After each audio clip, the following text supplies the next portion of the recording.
Hello.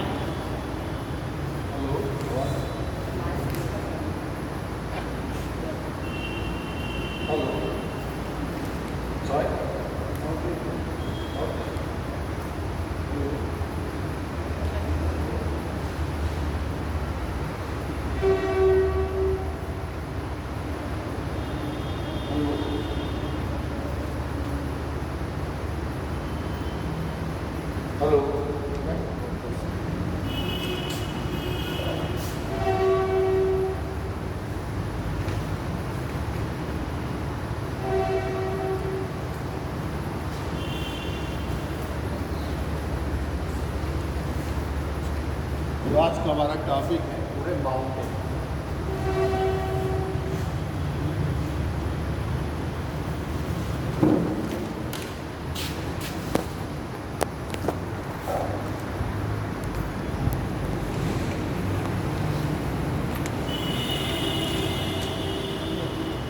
तो आज का जो टॉपिक है हमारा वो है माउंटेन। इसके अंतर्गत हम जो पढ़ेंगे वो सबसे पहले माउंटेन क्या है, what is the mountain.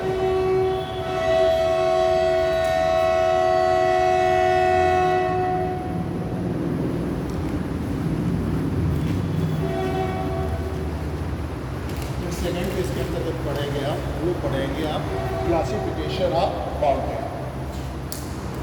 Classification of mountain.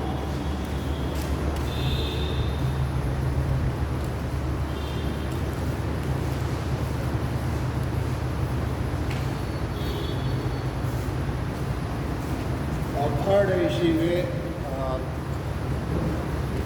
Theory related to the mountain, specially tectonic theory.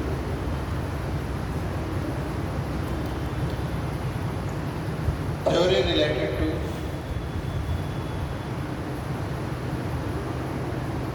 Mountain ocean.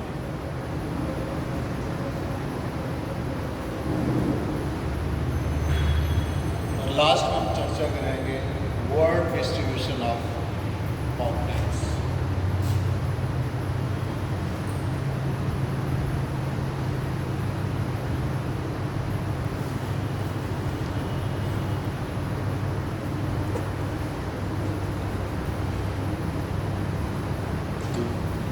आज का जो टॉपिक है वो है माउंटेन्स। इसमें सबसे पहले हम चर्चा करेंगे कि माउंटेन क्या होते हैं, what is the mountain, what is the definition of the mountain. Second इसमें पढ़ेंगे क्लासिफिकेशन ऑफ द माउंटेन, जो पर्वत हैं उनके प्रकार क्या है। थर्ड है इसी में theory related to the origin of the mountains, पर्वतों की उत्पत्ति से संबंधित जो संकल्पनाएँ हैं इसलिए हम चर्चा करेंगे प्लेट टेक्टोनिक थ्योरी। और लास्ट में वर्ल्ड डिस्ट्रीब्यूशन ऑफ माउंटेन्स, कैसे जो है कहाँ पर किस किस महाद्वीप में जो है कौन कौन से जो मुख्य पर्वत हैं उनको हम आपको वर्ल्ड मैप बना कर दिखलाएंगे कि कहाँ पर कौन से पर्वत स्थित है। तो सबसे पहले हम चर्चा करेंगे कि व्हाट इज़ द माउंटेन, पर्वत क्या है। तो आप देखते हैं डिफरेंट टाइप्स की जो है रिलीफ फीचर्स आप अर्थ सरफेस में देखते हैं। जो पृथ्वी की सतह पाई जाती है तो उसमें विभिन्न प्रकार के आपको जो है लैंडफॉर्म्स या रिलीफ फीचर्स उच्चावच जो है दिखाई देते हैं। कुछ बहुत जो है अधिक ऊंचाई वाले लैंडफॉर्म्स हैं, ठीक, और कुछ जो है थोड़ा मध्यम ऊंचाई वाले हैं। कुछ आपको सपाट मैदान दिखाई देता है, कुछ झीलों के रूप में दिखाई देते हैं। इस तरीके से we can see the different type of the relief features on the earth surface. तो firstly we talk about the mountain, पर्वत क्या होते हैं। तो पर्वत जो है एक तरीके से प्राकृतिक जो है उच्चावच क्षेत्र होता है, जिसकी साइड्स जो होती है वो स्टीप होती है, ढाल युक्त होती हैं, और वह जो है अपने समीपवर्ती क्षेत्र से इतना अधिक ऊंचा होता है कि वह स्पष्ट रूप से दिखाई सके। तो पर्वत वह उच्च स्थान या वह उच्च श्रेणी होती है जिनकी साइड्स जो है वो ढाल युक्त, वह उनका जो शीर्ष होता है वो संकुचित होता है और वह इतनी अधिक ऊंचाई प्राप्त करता है कि वो स्पष्ट रूप से दूर से दिखाई पड़ सके। ठीक,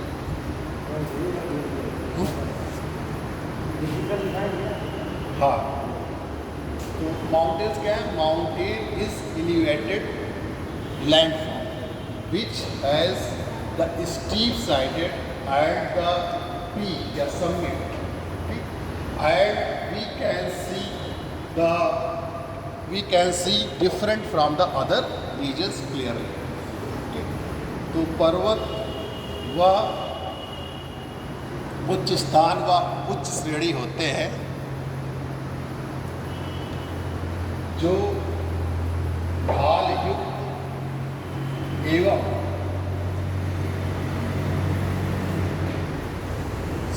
एवं शिखर वाले होते हैं, शिखर वाले होते हैं और अपने समीपवर्ती क्षेत्रों से स्पष्ट रूप से अलग दिखाई पड़ते हैं, अपने समीपवर्ती क्षेत्रों से स्पष्ट रूप से अलग दिखाई देते हैं। समझ आएगा? The mountain is natural elevated landforms which have the steep sided and summits and clearly different from the other adjacent regions। जो उसके समीपवर्ती क्षेत्र है उससे स्पष्ट रूप से अलग दिखाई देता है। जैसे उसकी स्टीप जो होती है वो साइड जो होती है स्टीप जो आपके ये भुजाएं ये ढाली होनी चाहिए और इसका जो शीर्ष इसमें पीक चोटी हो या समिट शिखर हो या ये कहिए कि पठार की तुलना में संकुचित होता है। इसका जो शीर्ष क्षेत्र होता है वो पठार की तुलना में संकुचित होता है, ठीक, contracted in comparison to the plateau. Plateau की अपेक्षा, पठार की अपेक्षा इसका शीर्ष क्या होता है?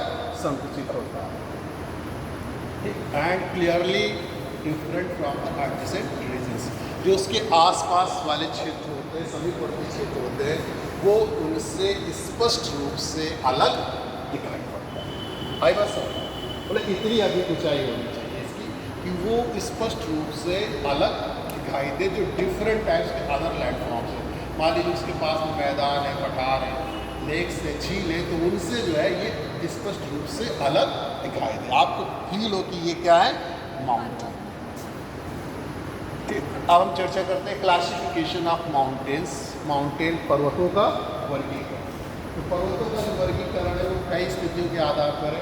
एक तो ऊंचाई के आधार पर है, एक on the basis of the height, दूसरा on the basis of the location, उनकी स्थिति के आधार पर, फिर on the basis of the mode of the origin, उनकी जो है उत्पत्ति के आधार पर, जब कैसे उनकी उत्पत्ति होती है, and on the basis of the period of the origin, उनकी उत्पत्ति के काल के आधार पर। तो चार प्रकार आपको बताएंगे।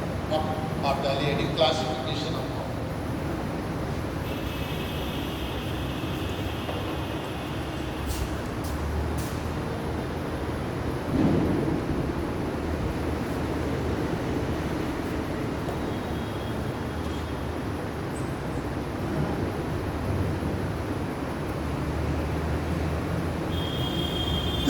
एक एवरेज रूप में, औसत रूप में 500 जो है मीटर ऊंचाई होनी चाहिए पर्वत।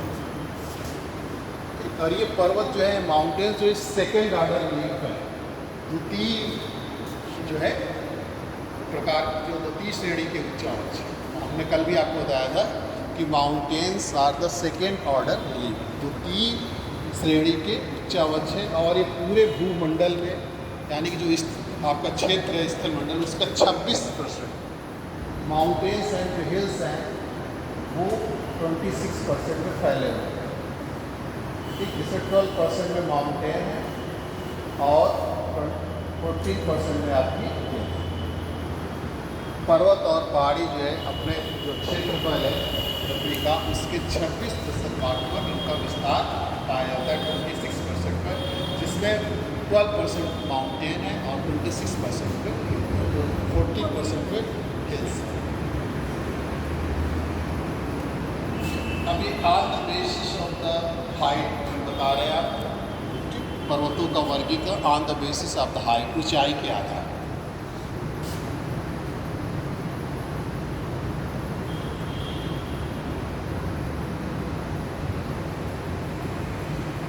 ऊंचाई के आधार, ऊंचाई के आधार पर जो है पहला इसमें लो माउंटेन, जिन्हें हम लोग निचले पर्वत कहते हैं,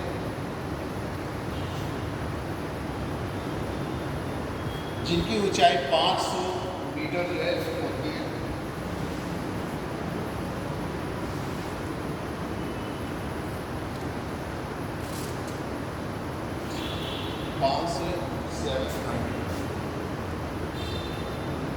सेवन हंड्रेड से 1000 लो माउंटेन जो निचले पर्वत हमारे, जैसे आपको विंध्याचल। दूसरा हमारा रफ माउंटेन कहलाता है, जिसे रुच पर्वत।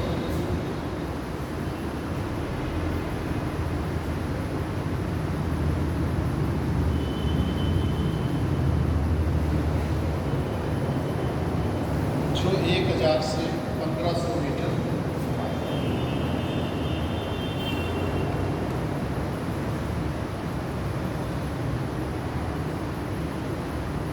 जैसे रैगेट माउंटेन, घर्षित माउंटेन।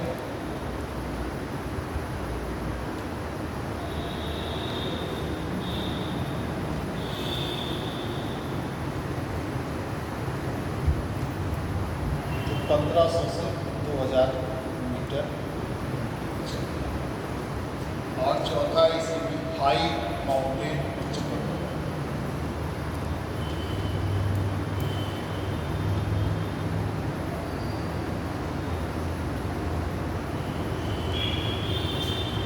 जिनकी हाइट है मोर देन 2000 मीटर।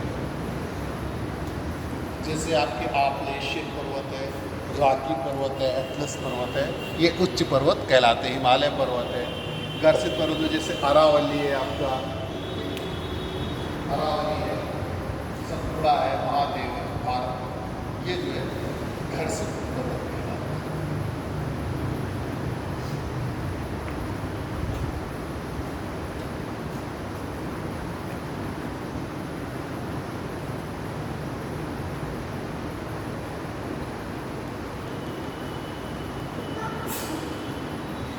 दूसरा on the basis of the location, इनकी स्थिति क्या है।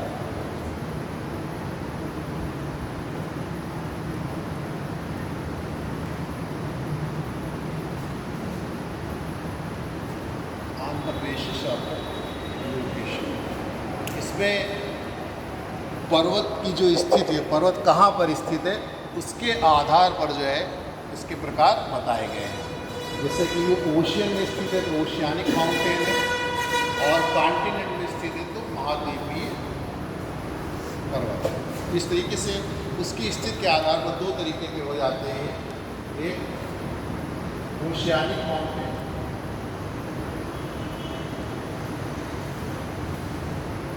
महासागर,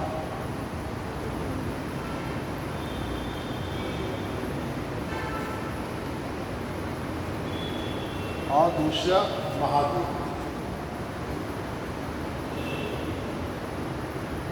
कॉन्टिनेंट।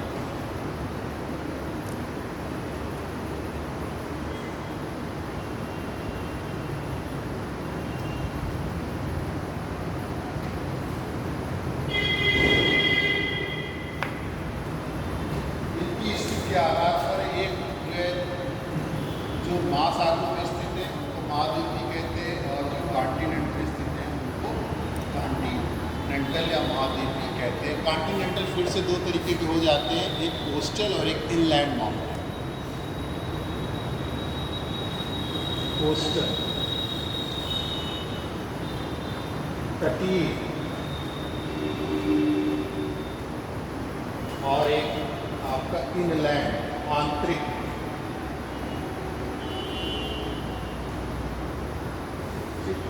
जो अंतःस्थलीय है।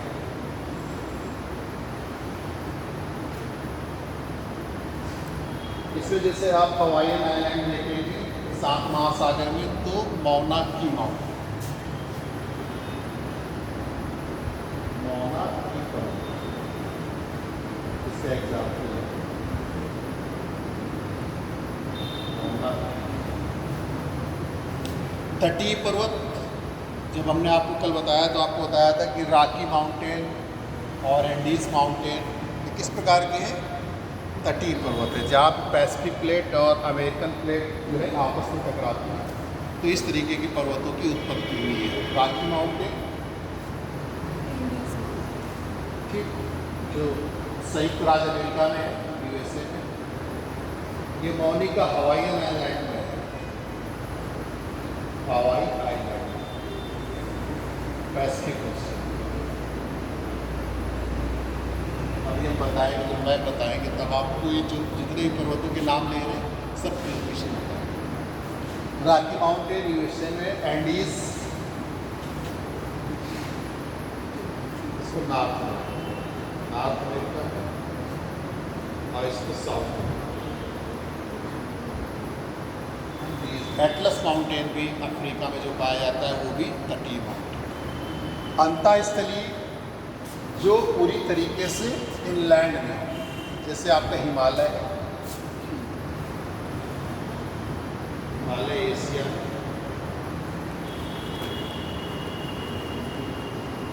यूराल पर्वत है, बहुत सारे, तियानसान है, खिंगन पर्वत है, ये सब इनलैंड माउंटेन है जो पूरी तरीके से लैंड में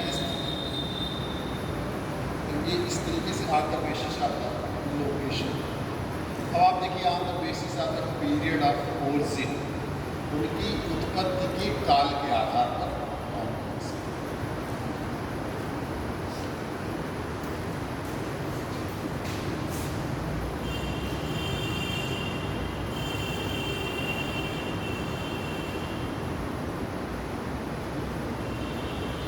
On the basis of period of origin,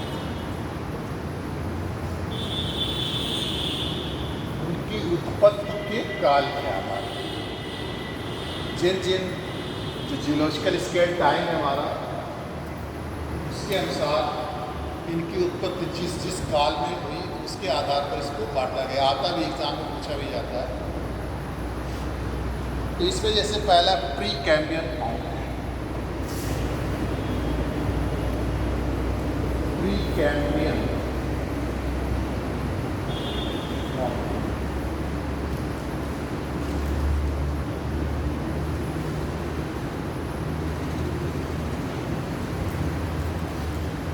जिनकी उत्पत्ति 50 करोड़ वर्ष हुई, यानी कि कैम्ब्रियन पीरियड के पहले हुई है, वो इस श्रेणी के अंतर्गत आता है। कि जो उत्पत्ति हुई है 50 करोड़ या 500 मिलियन ईयर, 50 करोड़ वर्ष पूर्व जिनकी उत्पत्ति हुई है, वो इसके अंतर्गत रखे जाते हैं। जैसे आपका लारेंशिया माउंटेन है, आपका नॉर्थ अमेरिका में पाया जाता है, उसकी उत्पत्ति 50 करोड़ वर्ष पूर्व। इसी तरीके से एंजल्सी माउंटेन जो है, वो आपके यूरोप में पाया जाता है।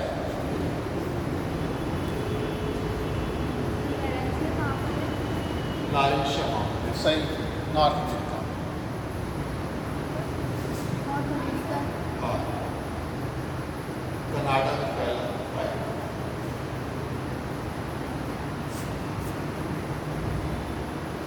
एंजल्सी जो पाया जाता है वो यूरोप में।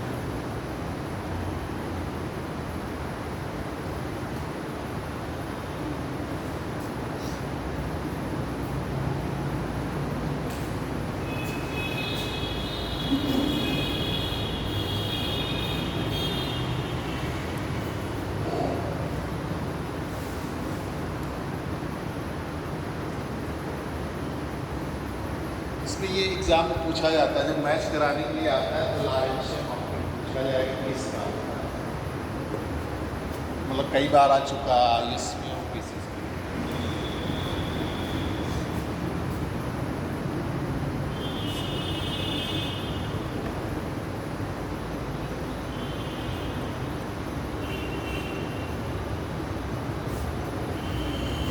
दूसरा जो है वो कैलिडोनियन पीरियड है।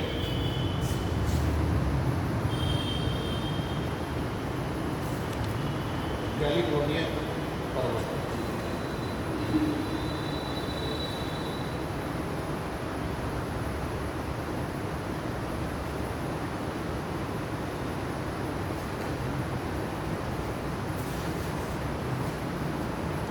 इनकी जो उत्पत्ति हुई सिल्यूरियन और डियोनियन पीरियड में हुई है। कहने का मतलब ये है कि 45 से 35 करोड़ वर्ष पूर्व।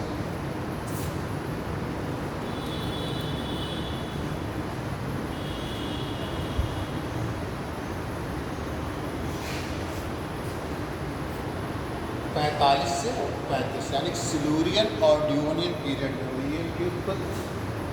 अगर डिजिट के हिसाब से देखा जाए तो 45 से 35 करोड़ वर्ष पूर्व।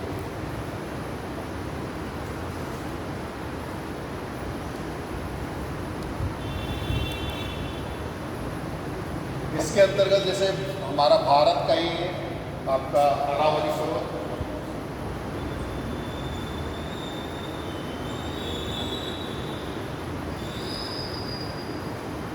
अरावली माउंटेन,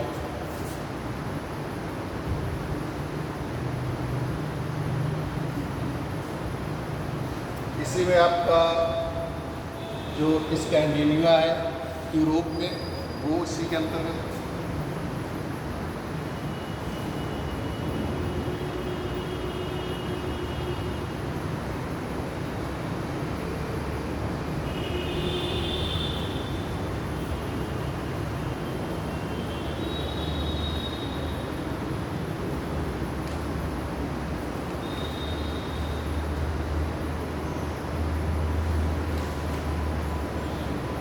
ब्राज़ील में जो ब्राज़ील लाइट्स है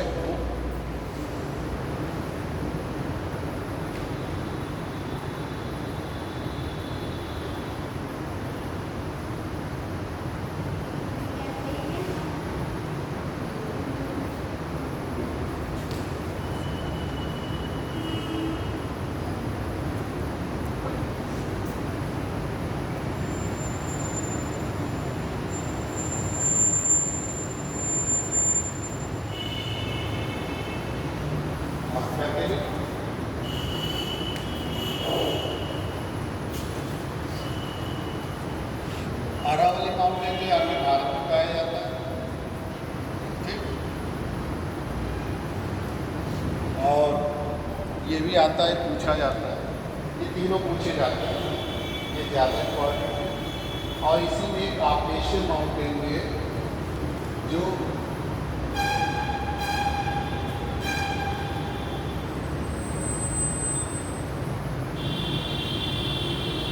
संयुक्त राज्य अमेरिका में पाया जाता है, आपरेशियन माउंटेन। ये भी बहुत पूछा है। ये दोनों पूछे जाते हैं, मैच कराने के लिए आता है, तो सबके एग्जाम्पल रहेंगे और उनका ओरिजिन पीरियड रहेगा, उस हिसाब से पूछेगा।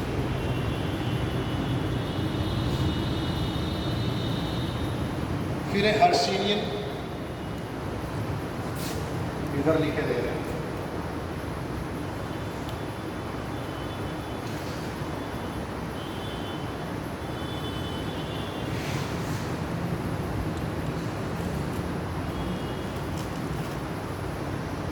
हर्षियन माउंटेन,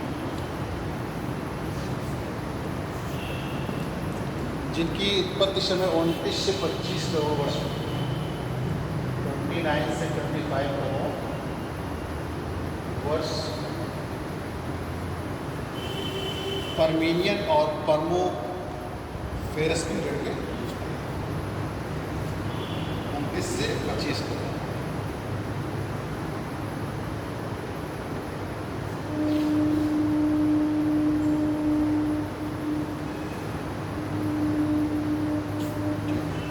परमीनियन और परमो कार्बोनिफेरस पीरियड में इनकी उत्पत्ति हुई थी, हर्षियन पर्वत, ठीक। समय के अनुसार देखेंगे 29 से 25 करोड़ जो है हो।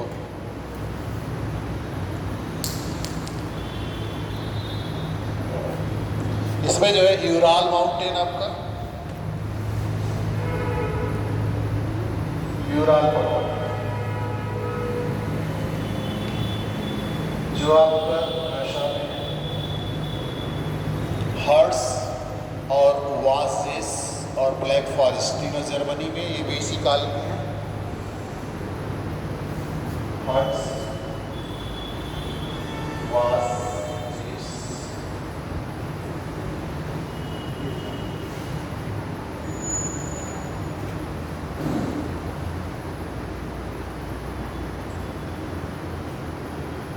ब्लैक फॉरेस्ट,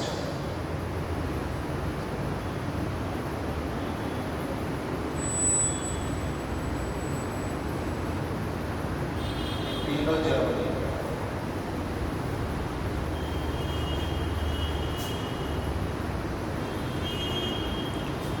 तो हर्षियन पीरियड जो है, जो हर्षियन माउंटेन्स कहलाते हैं, उनकी जो उत्पत्ति हुई पर्वतों की, वो आपकी 29 से 25 करोड़ वर्ष पूर्व पर्मियन और जो है पर्मो कार्बोनिफेरस, पर्मियन और पर्मो कार्बोनिफेरस पीरियड में हुई है। सबसे इम्पॉर्टेंट है आपका यूराल, जो हमेशा पूछा जाता है, मैच कराने के लिए आएगा तो आएगा, यूराल माउंटेन। और फिर लास्ट में 4 टर्शियरी माउंटेन, टर्शियरी पीरियड के तृतीयक काल।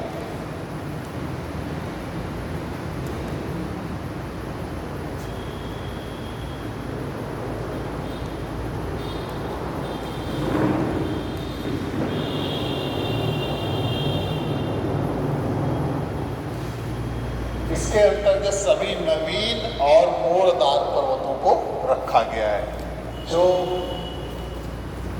अभी हाल ही में जिनकी उत्पत्ति हुई है, टर्शियरी पीरियड 20 करोड़ वर्ष के आसपास, वो इसके अंतर्गत रखे जाते हैं। इसके अंतर्गत जितने भी, जैसे आपका हिमालय है, राकी है, वो सब इसी के अंतर्गत है। Rocky, Andes, Atlas, Himalaya, Alps, Caucasus, ये सारे माउंटेन जो है, राकी आपका मैंने बताया नॉर्थ अमेरिका में, एंडीज साउथ अमेरिका में, एटलस अफ्रीका में, हिमालय एशिया में, आल्प्स यूरोप में और काकेसस भी यूरोप में है। ये माउंटेन जो है आपके, ये तृतीय काल के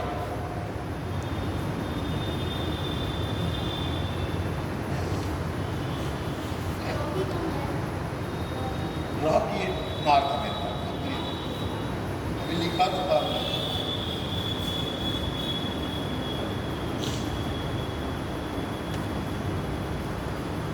ये यहाँ पे लिखा हुआ है Rocky mountain north America, Andes south. ये एग्जाम में क्वेश्चन पूछा जाता आता है कि निम्न में से निम्न को मिलाइए, हमें से दे दिया गया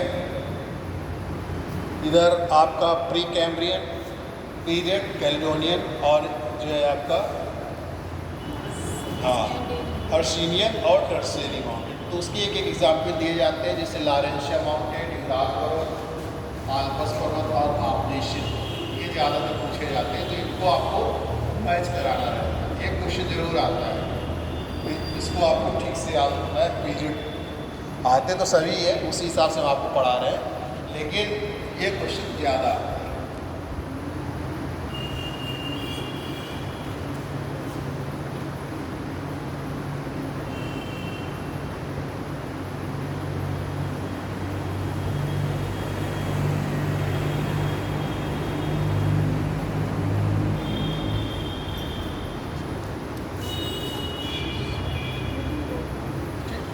फिर अगला है on the basis of the mode of the origin, उनकी उत्पत्ति प्रक्रिया क्या था।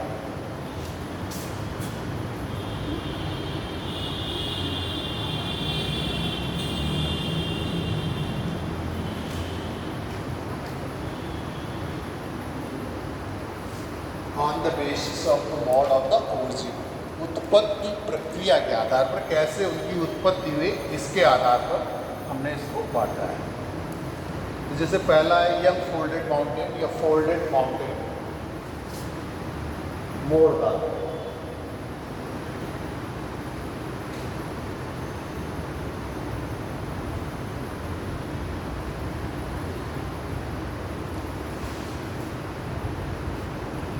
इसमें जो टर्शियरी समय के पीरियड है, पीरियड के मतलब टर्शियरी पीरियड के जो माउंटेन है वो इसी के अंतर्गत आते हैं।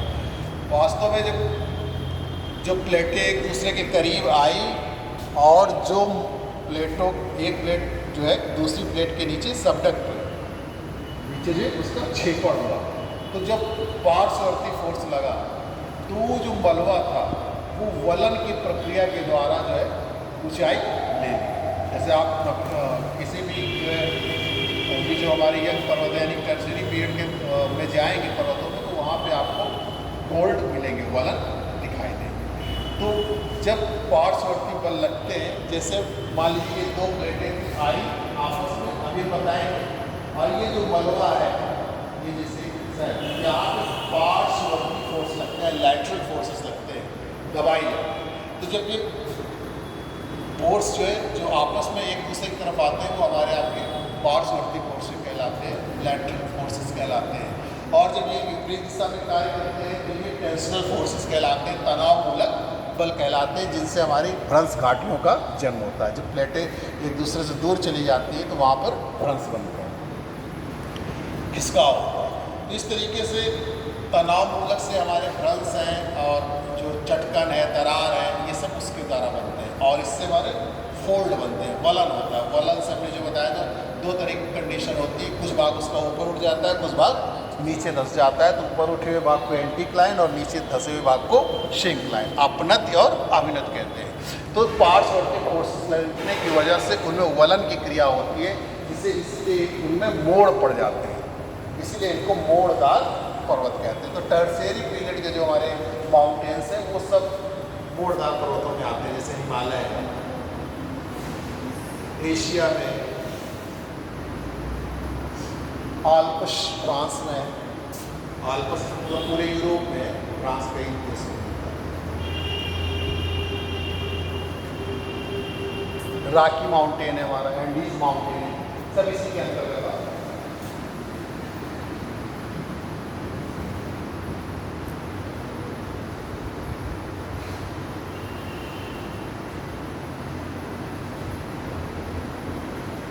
रॉकी है, एंडीज है, एटलस है, जो अब जितने भी टर्शियरी पीरियड के माउंटेन हैं सब इसके अंतर्गत आते हैं, मोड़दार पर्वत। फिर दूसरा है ब्रंसोक पर्वत, फॉल्टेक माउंटेन।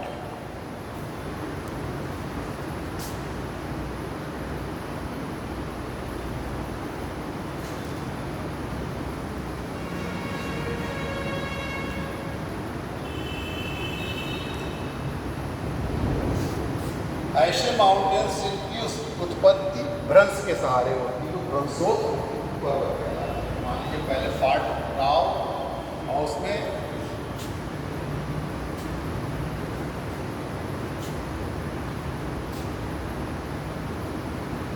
भ्रंशोक पर्वत 2 तरीके से बन सकते हैं। जैसे मान लीजिए ये है और ये है, और बीच वाला हिस्सा इसके उसमें धसाव हो जाए तो नीचे की ओर डिप्रेस्ड हो जाए।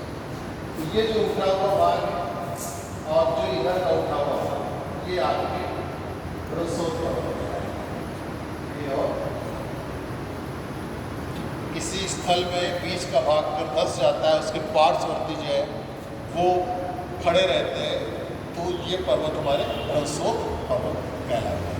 इसी तरीके से कभी कभी बीच का भाग, जैसे ये है सब समतल है लेकिन ये बीच का भाग ऊपर की ओर उठ गया, और ये अगल बगल का भाग नीचे की ओर धंस गया, तो इससे भी हमारे ब्लैक माउंटेन या भ्रंशोक पर्वत।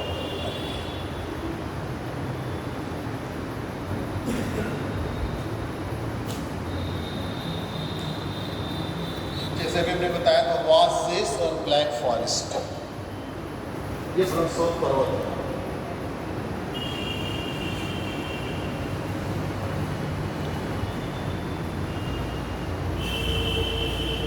और इन्हीं के बीच में जो भ्रंश है उसी से जो है हमारी राइन रिवर, जो राइन नदी बहती है, जानते हैं ना जर्मनी में राइन नदी बहती है, वो इन्हीं दोनों पर्वतों के बीच से होकर बहती है, भ्रंश से होकर बहती है। जैसे हमारे यहाँ नर्मदा और ताप्ती, ठीक, विंध्याचल और सतपुड़ा के बीच से होकर नर्मदा नदी वो भ्रंश से होकर प्रवाहित होती है। इसीलिए भारत की सारी नदियां देखिए पूर्व की ओर प्रवाहित होती हैं, क्योंकि भारत का ढाल किधर है?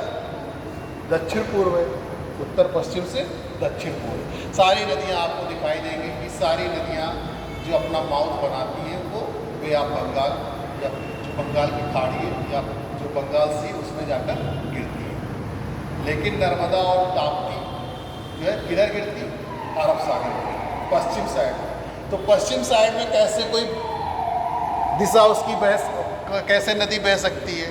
जब हमारा ढाल है, जब पानी आप गिराते हैं तो किधर बहता है? इधर ढाल होता है, उधर ही तो बहेगा। तो उसी तरीके से अगर आप जहाँ पर पानी गिरा रहे हैं, ढाल के विपरीत दिशा में आप एक छोटा से जो है गड्ढा करके थोड़ी दूर तक आप बना दीजिए, तब पानी किधर गिरेगा? ढाल के विपरीत गिरेगा, क्योंकि आप उधर आपने उसको ढाल से अधिक गहरा कर रखा। तो इसी तरीके से पर्वतों के बीच में ये भ्रंश पाए जाते हैं, इसलिए ये नदियाँ भ्रंश से होकर चूँकि प्रवाहित होती है, तब जाकर ये अरब सागर में गिरती है। अगर ये सामान्य रूप से मैदान से प्रवाहित होती है तो ये भी जाकर कहाँ गिरती जाती है? बंगाल की खाड़ी में गिरती जाके, बे ऑफ बंगाल से भी गिरती जाती है, पूर्व तरफ गिरती जाती है। पश्चिम में जो भी नदी गिरेगी वो भ्रंश से ही होकर प्रवाहित होगी।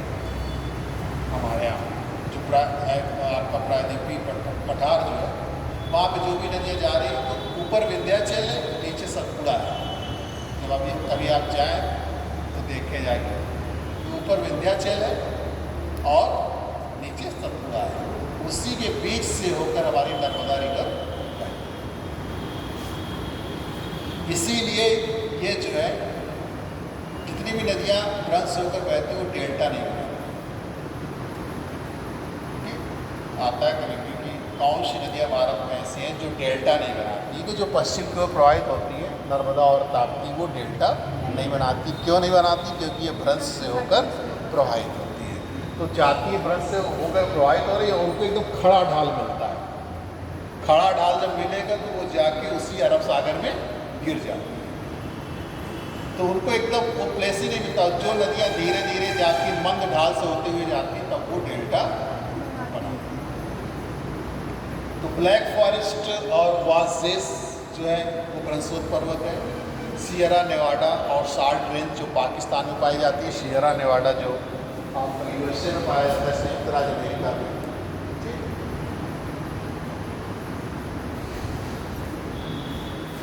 सियरा साल्ट रेंज पाकिस्तान में, और ये आपका संयुक्त राज्य अमेरिका। ब्लैक फॉरेस्ट ये आपको पता है जर्मनी में। ये जो है भ्रंशोत्तर पर्वत का एग्जाम्पल है।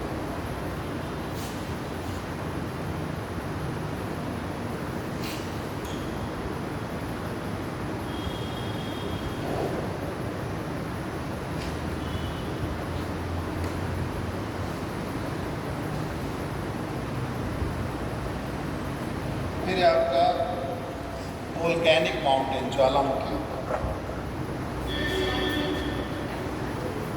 Sierra Nevada. ये हिंदी में भी लिखा है तो ये चीज़।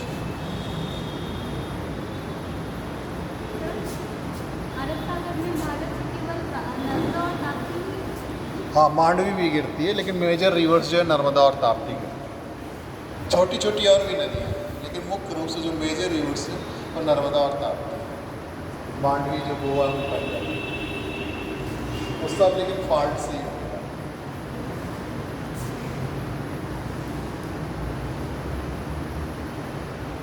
क्या होता है?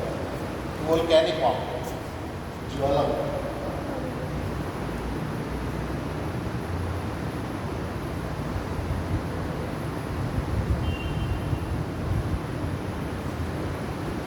ज्वालामुखी का उद्गार होता है और उनकी वजह से जो पर्वतों की उत्पत्ति होती है वो हमारे जो है ज्वालामुखी पर्वत कहलाते हैं।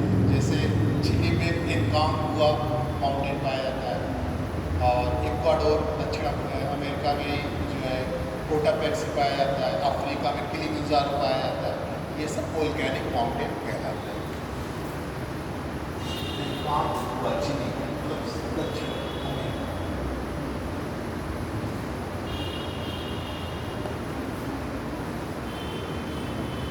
छोटा प्लेस इक्वाडोर। इक्वाडोर और चिली दोनों दक्षिण अमेरिका में। अफ्रीका किलिमंजारो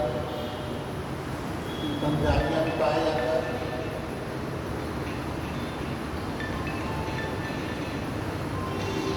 अफ्रीका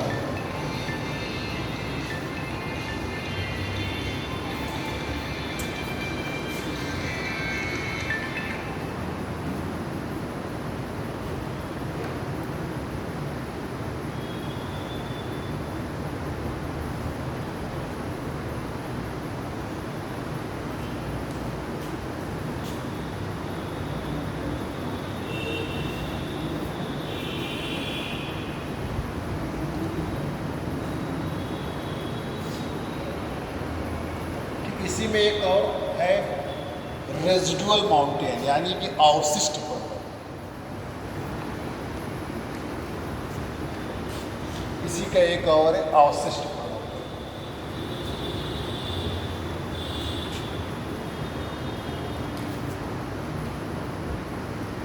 रेजिडुअल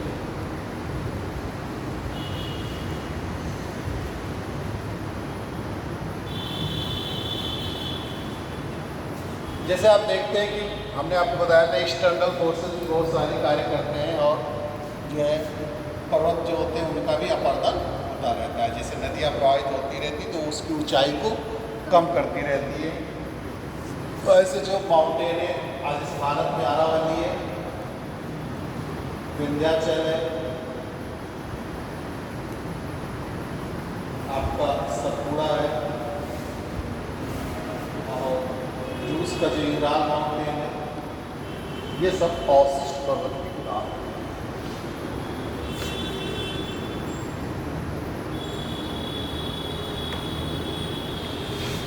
इस तरीके से जो माउंटेन्स है उनका क्लासिफिकेशन है, उनको 4 प्रकारों में वर्गीकृत किया गया है। ठीक, पहला जो है आपका on the basis of the height, ऊंचाई के आधार पर 4 तरीके के हमने बताया आपको। लो माउंटेन, निचले पर्वत जो होते हैं, उच्च पर्वत, रगेड पर्वत, घर्षित और हाई माउंटेन। फिर on the basis of the location, उनकी स्थिति के आधार पर। एक बार एग्जाम में आया था, 4 आपको एग्जाम्पल दिए गए थे पर्वतों पे, पूछा गया था कि निम्न में से कौन सा पर्वत जो है वो सागरी तटीय पर्वत नहीं है। ठीक, which mountain is not coastal mountain. 4 आपको ऑप्शंस दिए गए थे, जिसे आपको दिया गया रॉकी, एंडीज, एटलस और हिमालय। पूछा गया था कि इनमें से कौन सा पर्वत सागरी या तटीय पर्वत, सागर तटीय पर्वत। हाँ, तो ये आपको लोकेशन के आधार पर याद रखना है कि on the basis of the origin of the period, उनकी उत्पत्ति के काल के आधार पर। ये तो हमेशा पूछा जाता है, या तो ये पूछा जाएगा कि निम्न में से कौन जो है कैलिडोनियन पर्वत है या प्री कैम्ब्रियन पर्वत है, या 4 आपको दे दिए जाते हैं, चारों मैच कराना रहता है। अक्सर पूछा जाता है आपलेशियन पर्वत किस काल का पर्वत है, या निम्नलिखित में से कौन टर्शियरी पीरियड का माउंटेन है, ये भी पूछा जाता है। निम्नलिखित में से कौन तृतीय काल का पर्वत है, या निम्न में से कौन तृतीय काल का पर्वत नहीं है। एक क्वेश्चन जरूर आएगा माउंटेन से, उसके पीरियड ऑफ ओरिजिन से। फिर on the basis of the mode of the origin, कैसे उनकी जो है उत्पत्ति ही उसके आधार पर, उत्पत्ति की प्रक्रिया के आधार पर।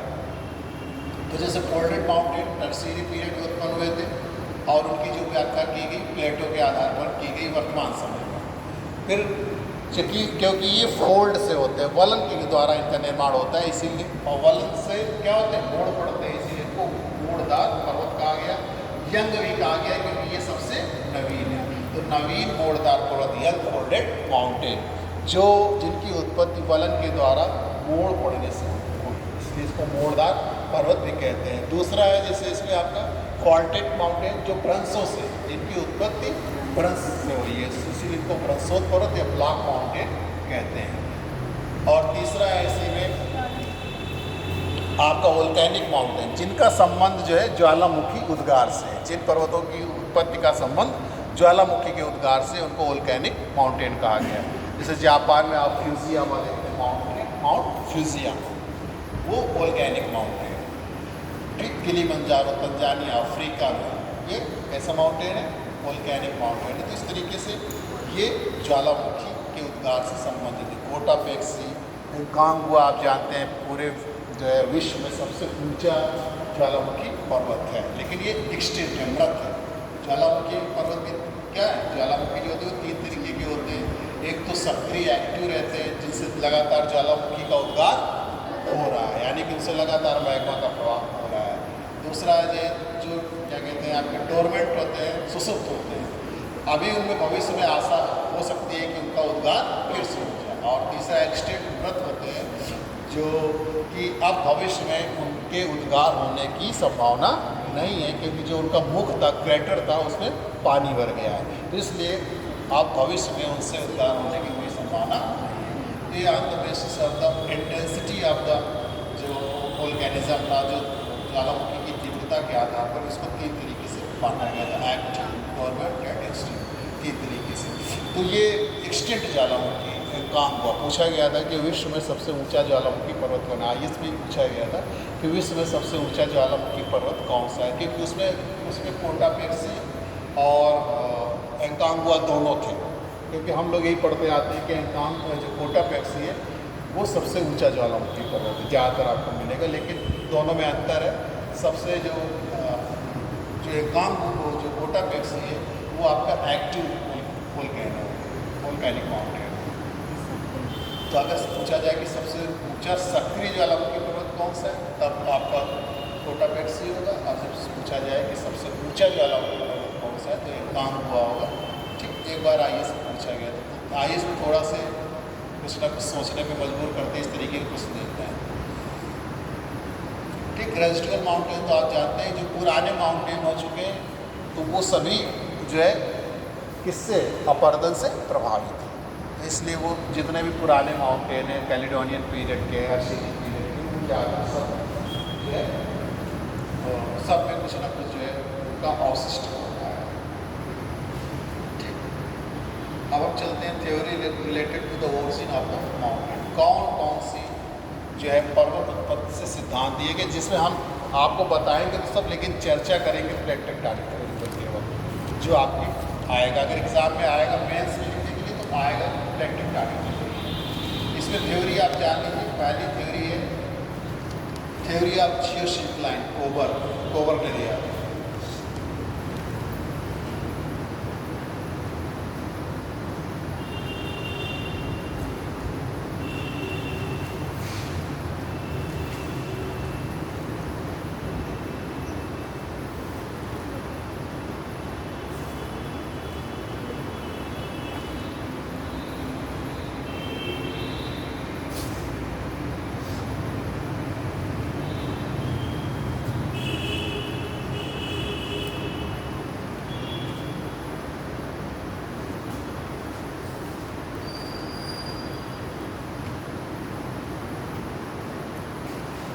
Theory related to the origin of the mountain, पर्वतों की उत्पत्ति से संबंधित सिद्धांत।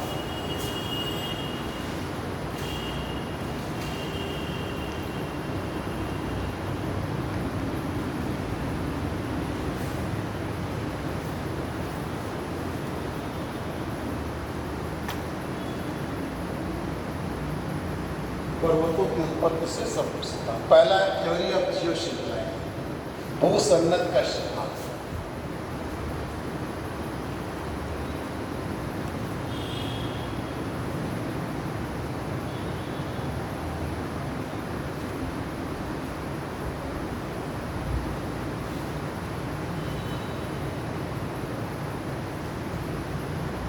कोबर ने दिया था।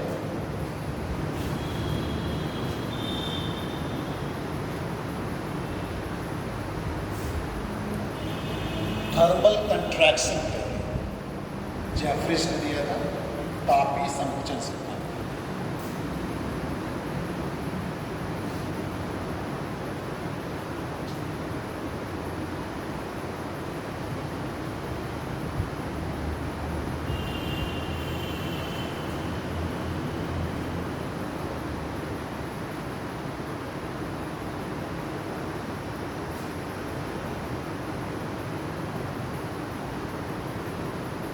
जेफ्रीज।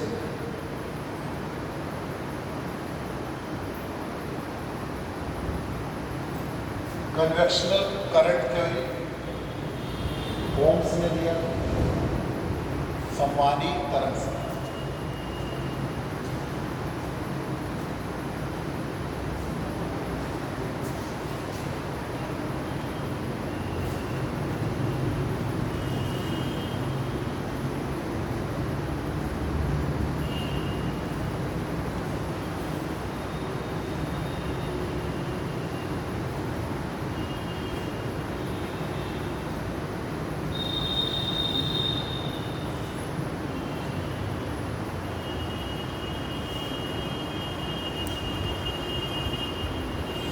कॉन्टिनेंटल स्लाइडिंग थ्योरी जो है डेली ने दिया था।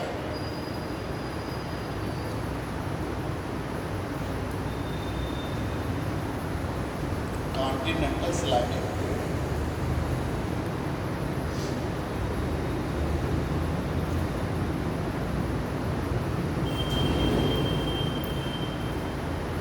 वहाँ देखनी फिसलन से।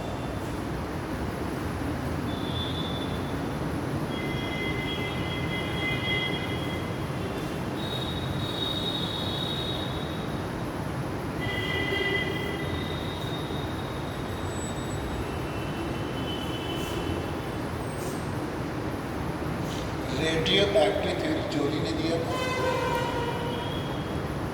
रेडियो एक्टिव थ्योरी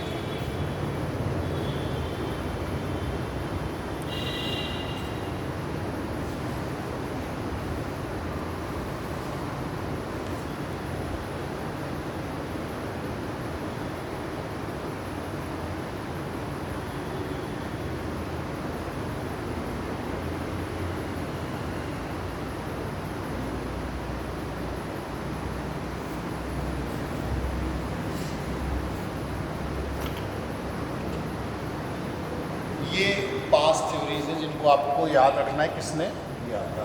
और ये जो नेक्स्ट है वो प्लेट टेक्टोनिक थ्योरी जिसको हमने आपको बताया ही था कि जो है पार्कर और मॉर्गन और मैकेंजी ने दिया 1967। तो उसको हम डिटेल में बताएंगे। तो आप ये केवल आपको याद रखना है। कभी कभी एग्ज़ाम में आता है कि पर्वतों की उत्पत्ति से संबंधित भू सतह सिद्धांत किसने दिया, तो आपको बताना है कोवर। इसको आप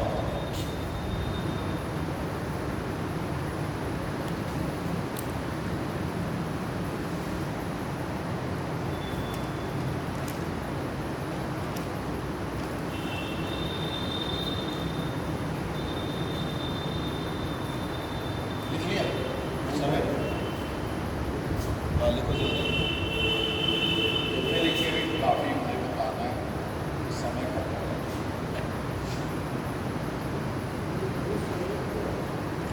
जियोसिंक्लाइन होती है एक तरीके से नैरो ब्रॉड एंड डेप्थ। मतलब इस ये जो जियोसिंक्लाइन होती है, कोई चीज़ जैसे बीच का हिस्सा हो जाए एक डिप्रेस्ड पार्ट होता है, ठीक, मतलब narrow and deep depressed part is known as geosyncline. के बीच का हिस्सा जैसे आपका धंस गया है, डिप्रेस्ड हो गया है, तो ये आपकी जियोसिंक्लाइन कहती है।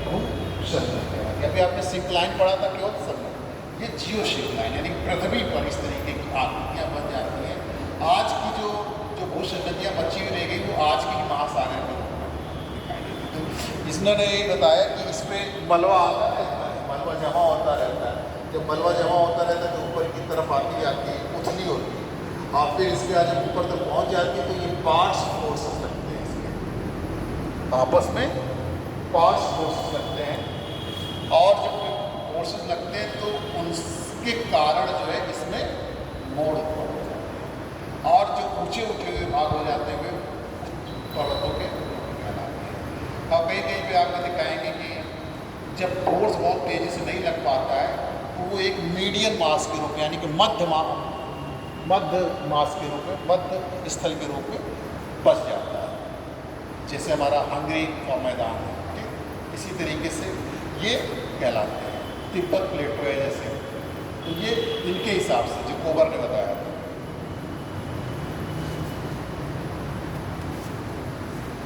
तो इस वजह से ये श्रिंकलाइन थ्योरी दिया गया कोबर से कि पहले से मलबा इकट्ठा होता रहता है और मलबा इकट्ठा होने से जब मलबा इकट्ठा हो जाएगा तब फिर जब ये भर जाएगी ये श्रिंकलाइन तो पार्श्ववर्ती फ्लो यानी दोनों तरफ से दबाव लगता है। वही प्लेट टेक्टोनिक थ्योरी में भी एक तरीके से कोबर ने जो बताया था वो है, लेकिन ये प्लेटों के हिसाब से।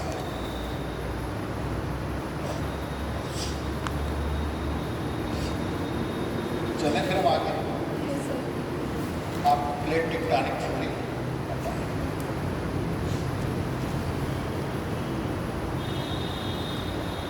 प्लेट टेक्टोनिक थ्योरी तो हमने आपको बताया था कि जो है मैकेंजी, पार्कर और मॉर्गन के द्वारा। और प्लेट टेक्टोनिक थ्योरी जो है वो प्लेटों के मूवमेंट पे आधारित है। जो प्लेटें हमारी मूव करती हैं तो उस पर आधारित है। और हमने बताया था कि इन प्लेटों की गति के आधार पर, ठीक, यानी कि on the basis of the motion of the plate या movement of the plate there are the 3 type of the boundaries are found. 3 तरीके की बाउंड्रीज पाई जाती हैं। तो उसमें हमने आपको बताया था एक जो है डाइवर्जेंट बाउंड्रीज जो क्या होती है, डाइवर्ज होती है, एक कन्वर्जेंट बाउंड्री और एक ट्रांसफॉर्म बाउंड्रीज। इस तरीके से 3 तरीके की होती है, अपसारी, अभिसारी और हाँ ट्रांसपोज, क्या बोलते हैं उसको, रूपांतरित सीमा। ये 3 तरीके की होती है। तो प्लेट टेक्टोनिक थ्योरी में जो हमने बात किया कि 3 तरीके में प्लेटों में मूवमेंट होता है। एक तो एक दूसरे की तरफ प्लेटें आती हैं, एक दूसरे से दूर जाती हैं, और एक है कि प्लेटें आती तो हैं एक दूसरे के पास लेकिन बिना टकराए हुए एक दूसरे से दूर चलती हैं। जो प्लेटें एक दूसरे से दूर जाती हैं, जैसे हमने बताया था कि हमारा मिड ओशियानिक रिज है, वहाँ से प्लेटें जो है दूर जाती हैं। एक तरफ जो है अफ्रीकन प्लेट है, एक तरफ साउथ अमेरिकन प्लेट, यानी कि दक्षिण अमेरिका की प्लेट और अफ्रीका की प्लेट, तो दूर जाती है। जो ये प्लेटें दूर जाती हैं मिड ओशियानिक रिज से, जो हमारा मिड कटक है, तो उससे लगातार लावा जो नीचे का मैग्मा होता है वो निकलता रहता है और उससे लगातार जो है हमारी नई क्रस्ट का निर्माण होता रहता है। इसीलिए इसको कंस्ट्रक्टिव मार्जिन भी कहते हैं, निर्माणकारी जो है सीमाएं भी कहते हैं, क्योंकि इससे लगातार नई क्रस्ट हमारी बनती रहती है।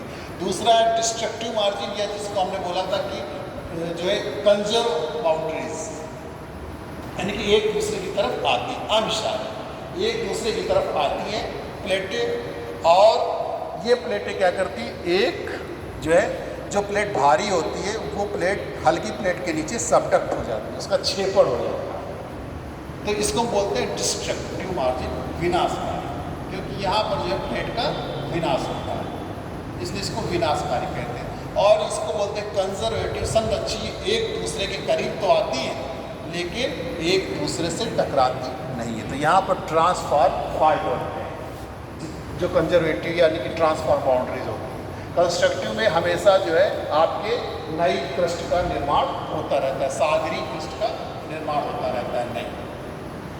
और जितने भी आपके जियोलॉजिकल इवेंट्स हैं वो सब, जैसे अर्थक्वेक का आना और भूकंप का आना, ज्वालामुखी का उद्गार होना और पर्वतों का निर्माण, वो सब किसके सहारे हो रहा है, आपको डिस्ट्रक्टिव प्लेट मार्जिन के सहारे हो रहा है, यानी कि जो प्लेटें अभिसारी एक दूसरे की ओर आ रही हैं। तो अब देखिए प्लेटों के आने से कैसे निर्माण होता है। देखिए तो पहले हम वर्ल्ड का मैप भी बना दें, तो आपको बताते रहेंगे कि कौन सी प्लेट कहाँ है। एग्जाम्पल आपको देखते हैं,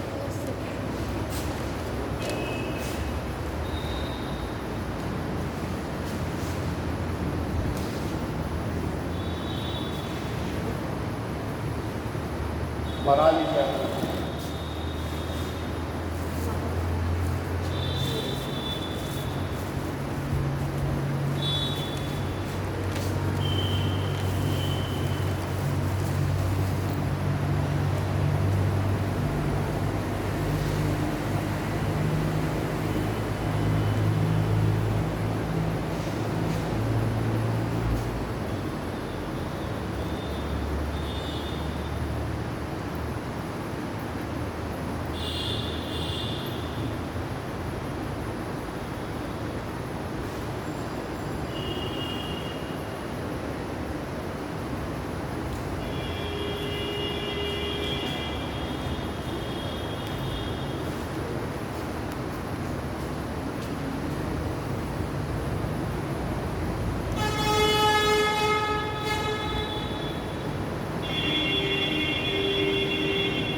हवाईयन आइलैंड यहाँ पे पैसिफिक ओशन।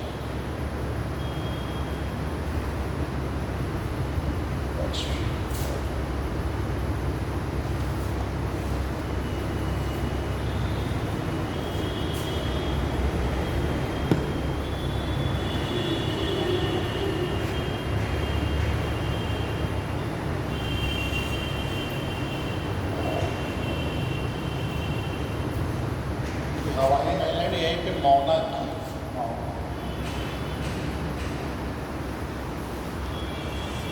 अब आप देखिए प्लेट वगैरह सब जान ही रहे हैं कौन कौन सी, नॉर्थ अमेरिकन, साउथ अमेरिकन की, African, Eurasian, Indo Australian, New Zealand plate और ये अंटार्कटिका प्लेट।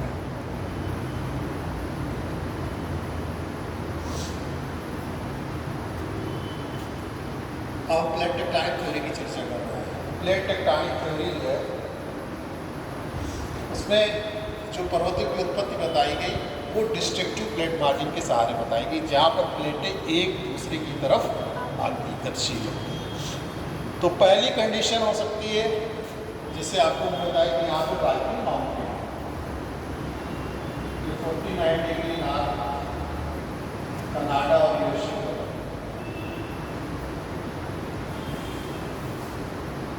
कनाडा यहाँ 5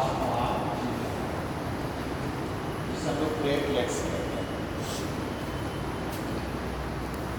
जो रॉकी माउंटेन पाया जाता है यहाँ पे,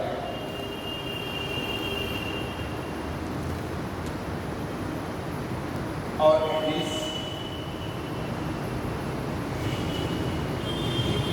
उस तरह नहीं रहती है, थोड़ा सा कटी कटी रहती है, एक जैसे नहीं रहेगी पूरी एक जैसे श्रृंखला।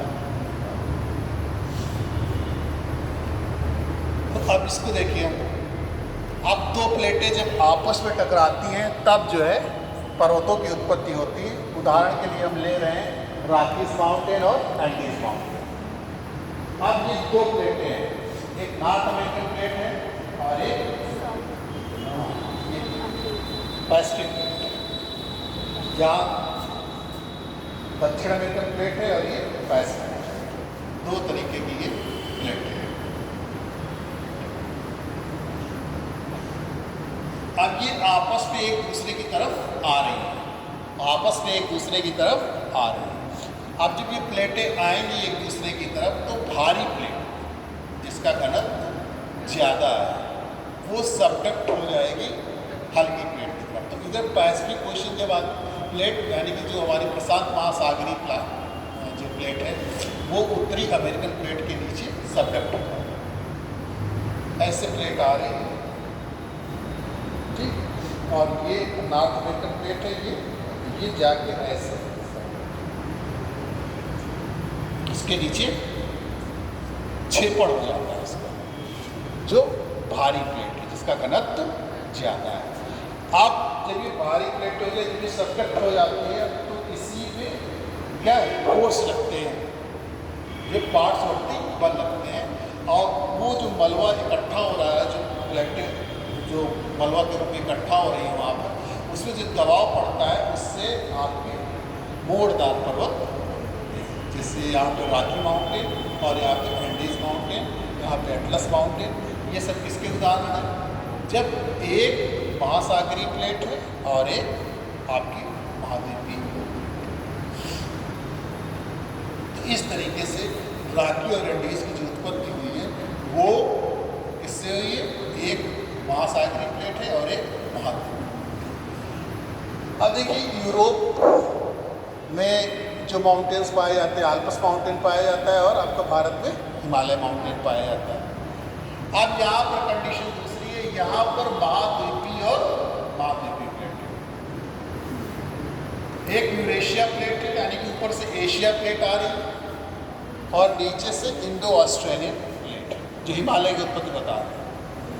अब ये दोनों प्लेटें एक दूसरे की तरफ आ रही हैं,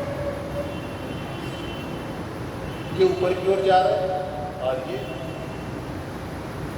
अभी भी भारतीय प्लेट ऊपर की ओर प्रवाहित हो रहे हैं, यानी कि उत्तर की ओर जा रहे हैं। अब इनके आपस में आने से जो एशियाई प्लेट है और जो इंडियन प्लेट है, इंडियन प्लेट एशियाटिक प्लेट के नीचे सब टक्कर जाती है, नीचे चली जाती है। और चलने के बाद वो जो मलबा इकट्ठा हुआ, जो फोर्स लगा, उसी से हिमालय पर्वत की उत्पत्ति। पहले माना जाता था कि यहाँ पे 33 सागर था। ये जो आप पैसिफिक ओशन देख रहे हैं रेमनेंट, यहाँ पे 33 सागर था। उसी पे जब मलबा बढ़ता चला गया और दोनों तरफ से प्लेटें आई और उस मलबा को जो है मोड़दार पर्वत में परिवर्तित कर दिया, हिमालय। सारे बस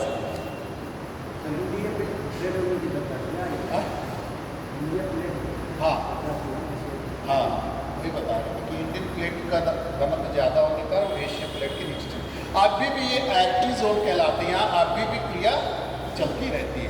जैसे नीचे क्रिया चल रही है, जब धीरे धीरे झटके लगते हैं आपको महसूस नहीं होता, लेकिन पर्वतीय क्षेत्रों में देखिए हमेशा इसीलिए यंग कहा गया है। यहाँ पे अभी भी एक्टिव जो है, ये जो आंतरिक क्रियाएँ हैं, वो भौगोलिक क्रियाएँ, वो क्या जूलॉजिकल जो क्रियाएँ हैं वो क्या है, अभी भी कार्यशील है। अब जब कभी आपको नीचे मान लीजिए ये प्लेट है और अधिक गहराई तक चली गई तो वो तप्त हो जाती है, यानी कि तप्त गर्म ज़्यादा हो जाती है तो वो क्या हो जाती है, गैस के रूप में बदल जाती है। और फिर ये ऊपर की तरफ आती है, हमारे पृथ्वी की सतह पर टक्कर मारती है। जहाँ की सतह कमज़ोर होती है वहाँ को तोड़ के निकल आती है, जहाँ की सतह मजबूत होती है। जैसे भारत की जो माउंटेनियस है वो बहुत मोटी है। जो पृथ्वी की जो भारत में हमारा हिमालय पाया जाता है, पर्वतीय क्षेत्र है, वो उसकी जो मोटाई है वो बहुत ज़्यादा है। इसीलिए आप कभी भारत में ये नहीं सुनते कि ज्वालामुखी का उद्गार होता है, खाली भूकंप सुनते हैं कि भूकंप आया, भूकंप आया। तो वो जो नीचे से गैस ऊपर की ओर आती है, ऐसे टक्कर मारती है तो हमारी पृथ्वी पर कंपन पैदा हो जाता है, वही हमारा भूकंप कहलाता है। जैसे आपने असम में देखा, सिक्किम में देखा, ये क्या, ये नीचे से आई हुई जो होता है गैस आती है ऊपर की तरफ, जो ऊर्जा होती है वो टक्कर मारती है। जब दूसरा जैसे आएंगी प्लेटें तो जो ऊर्जा होती है वो पहले एकदम लाख हो जाती है और फिर वो जब नीचे की ओर जाती है तो ऊर्जा रिलीज होती है। जब बहुत अधिक मात्रा में ऊर्जा टक्कर मारती है हमारी क्रस्ट पे तो एकदम कंपन उत्पन्न हो जाता है, तो उससे भूकंप आते हैं। हमेशा आप पर्वतीय क्षेत्रों में देखेंगे कि भूकंप। फिर तीसरा है जैसे हमारा ये जापान द्वीप बना हुआ है। अब इसमें दोनों का नेचर जो है सागरीय है। जापान के इधर जो है पैसिफिक प्लेट है और पूर्व साइड में आपके जापान ट्रेंच है, जापान ट्रेंच है, जापान खंड है। तो दोनों महासागरीय प्लेटें हैं। एक जापान ट्रेंच जो है वो भी महासागरीय प्लेट है और जो पैसिफिक प्लेट है वो भी। तो जब पैसिफिक प्लेट और जापान प्लेट एक दूसरे के पास आती है और पैसिफिक प्लेट जब उसमें जाती है ट्रेंच में, मतलब जो जापान प्लेट है उसके नीचे, और उसके बाद फिर धीरे धीरे धीरे धीरे जब वो नीचे की ओर चली गई तो उसके बाद वो क्या हो गई, तप्त हो गई। क्योंकि हमने आपको बताया कि पृथ्वी के आंतरिक भाग में रेडियो एक्टिव एलिमेंट उपस्थित रहते हैं, जिससे वहाँ का तापमान बहुत अधिक रहता है, क्योंकि लगातार रेडियो एक्टिव का विघटन होता रहता है, जिससे तापमान बहुत अधिक हो जाता है। तो वहाँ पे कोई भी चीज़ जाती है वो क्या होती है, मेल्ट हो जाती है, पिघल जाती है। और पिघलने के बाद जब उसका घनत्व कम हो जाएगा, पहले तो उसका घनत्व ज़्यादा है, मान लीजिए कोई चीज़ आप ऊपर से नीचे की ओर जाते हैं तो घनत्व ज़्यादा होने के कारण नीचे की ओर आती है। लेकिन जब उसी का घनत्व कम हो जाएगा, जैसे वो जो चीज़ आपने नीचे फेंकी अब उसी को आप गैस में बदल दीजिए, जैसे आपने बर्फ़ ऊपर से फेंकी तो बर्फ़ का घनत्व तो ज़्यादा है, नीचे की ओर आ जाएगा। वही बर्फ़ को जब आप पानी में परिवर्तित हो जाता है, आग जहाँ तापमान ज़्यादा है और अधिक तापमान में ले जाएंगे तो गैस के रूप में परिवर्तित हो जाएगा, तो उसको फिर से ऊपर से नीचे, मतलब नीचे से ऊपर की ओर आने लगेगा। जो चीज़ अभी ठोस के रूप में गई थी उसका घनत्व अधिक था तो वो पृथ्वी की सतह के नीचे जा रही थी। जब वो गैसेस फॉर्म में आ गई तो फिर से वो चीज़ ऊपर की ओर आने लगी। आने के बाद ऊपर की ओर जो है क्या करती है, टक्कर मारती है। तो उनके आने से, टक्कर मारने से या ज्वालामुखी के उद्गार होने से, जहाँ पर क्रस्ट मोटी वहाँ तो कोई बात नहीं, जहाँ पर क्रस्ट नहीं मोटी होती तो वो ज्वालामुखी के उद्गार के रूप में होते हैं। इसी तरह तो यहाँ पर जो ये धीरे धीरे धीरे धीरे जो है उद्गार होता गया और उद्गार के कारण ही जापान हमारा पूरा निर्माण हुआ। आप जानते हैं कि जापान जो पूरा एक किस वोल्केनिक जोन में है, ज्वालामुखी क्षेत्र है। उसकी उत्पत्ति ज्वालामुखी टाइप में है। ज्वालामुखी पर्वत पर स्थिति है, माउंट फ्यूजियामा वगैरह सब क्या है, ज्वालामुखी पर्वत है। तो इस तरीके से ये हमारे जब दो महासागरीय प्लेटें मिलती है तो ये हमारे द्वीपों का निर्माण होता है, जिससे उसका उदाहरण जापान। तो इस तरीके से पर्वतों की उत्पत्ति होती है। ठीक, अब आप देख लीजिए कि मेन मेन पर्वत कहाँ पर कैसे फैले हुए हैं। 5-10 मिनट समय चुका है। अब एक एक महाद्वीप ले रहे हैं, पहले नॉर्थ अमेरिका ले रहे हैं। ठीक, नॉर्थ अमेरिका में आप कनाडा देखेंगे, कनाडा में ब्रुक्स रेंज,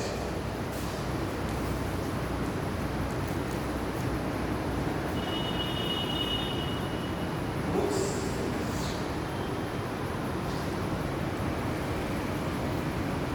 देख लीजिए, ब्रुक्स रेंज।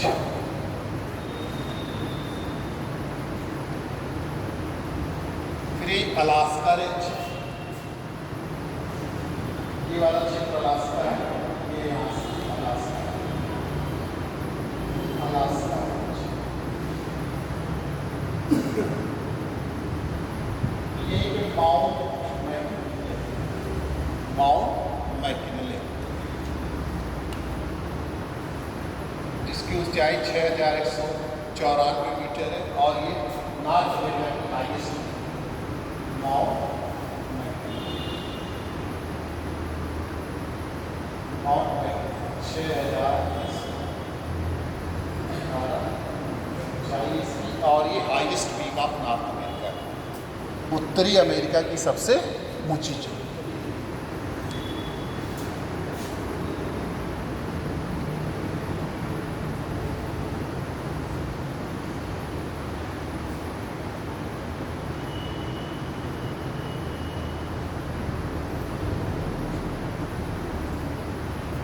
ठीक, अब उत्तरी अमेरिका में है ये कोस्ट रेंज है, तटीय श्रेणी है।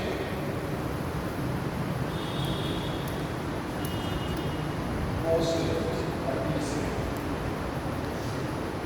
इसी के बाद ऊपर साइड है आपकी कास्केड श्रेणी, कास्केड, कास्केड, कास्केड रेंज, ये अंदर वाला। और इसी के नीचे साइड ये जो क्षेत्र है ये सियरा नेवाडा है, सियरा नेवाडा। और ये अपने आपको बताया कि ये रॉकी माउंटेन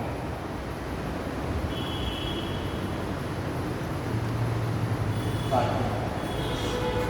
अब अपनी कॉपी बना ली। ये कोस्ट रेंज है सबसे, जो तट के सहारे फैली हुई है। ठीक, ये वाला हिस्सा और ये वाला जो हिस्सा है ये कास्केड रेंज है और नीचे वाला हिस्सा सियरा नेवाडा है और ये ऊपर वाला इधर वाला जो देख रहे हैं वो रॉकी माउंटेन। ये संयुक्त राज्य अमेरिका के पश्चिमी भाग में स्थित माउंटेन है।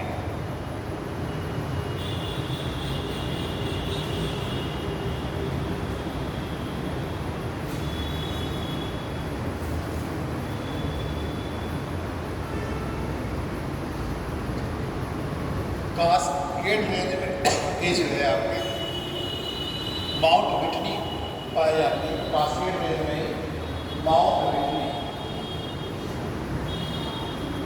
जो हाईएस्ट पीक है संयुक्त राज्य में, माउंट विटनी।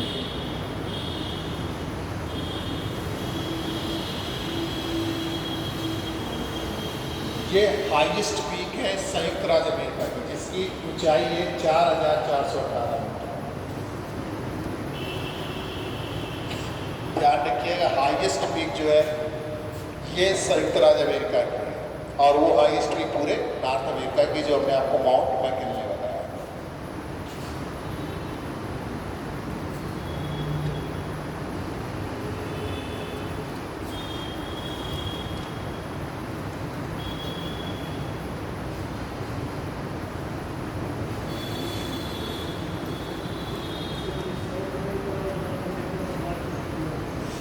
ये साउथ अमेरिका यहाँ से, ठीक, और यहाँ से यहाँ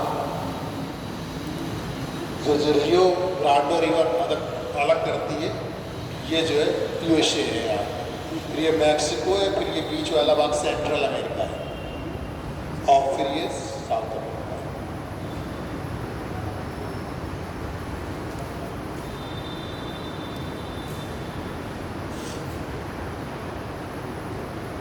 यहाँ रियो ग्रांडे रिवर रहती है जो मैक्सिको और संयुक्त राज्य अमेरिका की सीमा बनाती है। क्या नाम है उसका, क्या नाम है? रियो ग्रांडे रिवर रहती है, रियो ग्रांडे। जो रिवर बताएंगे तब आपको पूरी रिवर्स बताएंगे word.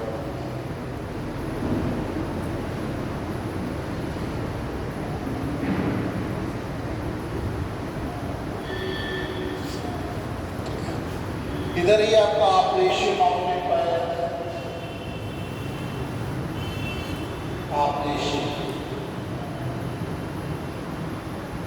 Operation mountain.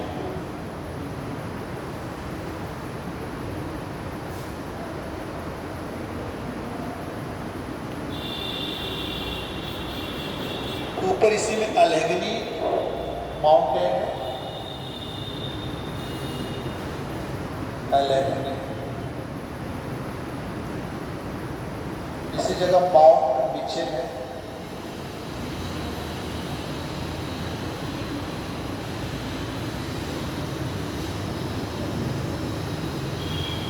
Mount Mitchell.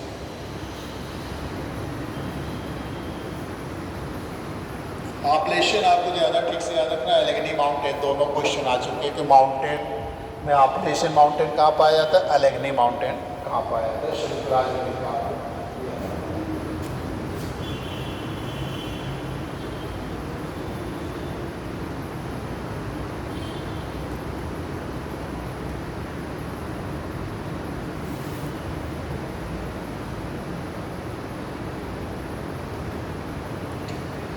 अब साउथ अमेरिका में एंडीज माउंटेन,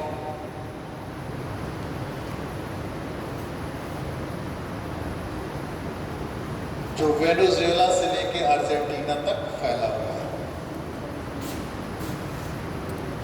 ये एंडीज माउंटेन है साउथ अमेरिका में।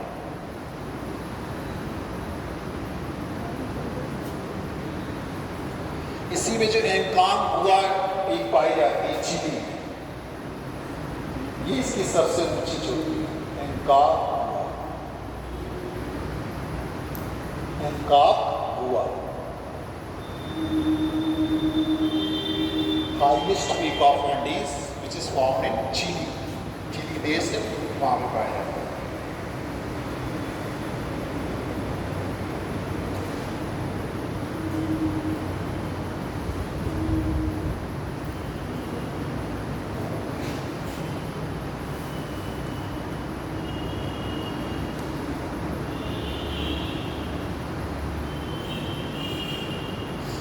फिर अफ्रीका में एटलस माउंटेन पाया जाता है,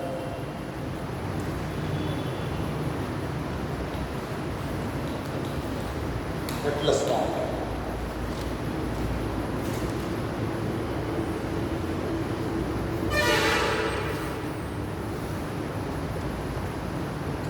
इसके भी वैसे चार भाग हैं, ग्रेटर एटलस है, एटलीज एटलस है, ठीक, और मिडिल एटलस है। तो ये जो आपका टोपकल पाया जाता है ग्रेटर एटलस में, टोपकल, ये है highest peak of Atlas. Toubkal peak जो है ये हाईएस्ट पीक ऑफ एटलस है जो ग्रेटर एटलस में पाई जाती है। लिख लीजिएगा, Toubkal peak highest peak of Atlas जो ग्रेटर एटलस में पाई जाती है। माउंटेन एकांगुआ बताए, एकांगुआ जो चिली में पाई जाती है।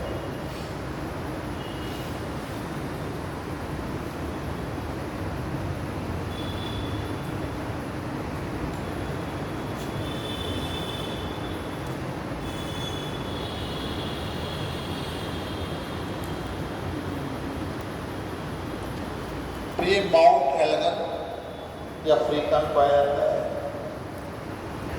माउंट एल्बर। ये सब आए हुए क्वेश्चन है, वो जो बता रहे हैं। माउंट केन्या और फिर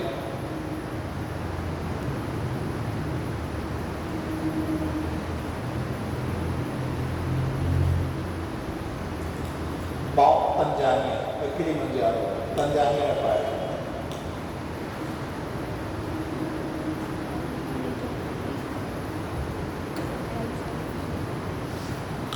किलिमंजारो तंजानिया में पाया जाता है।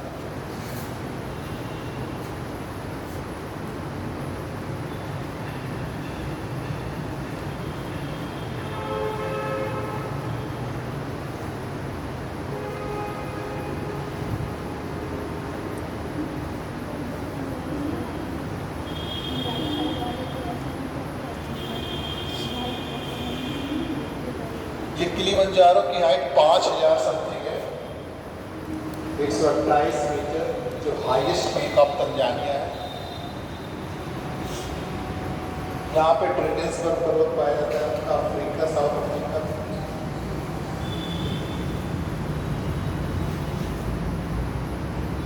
ड्रेगन्सबर्ग माउंटेन, इसमें कोई ऐसा नहीं है जो एग्जाम में ना आया हो, सब एग्जाम में आए हुए पूछे जाते हैं।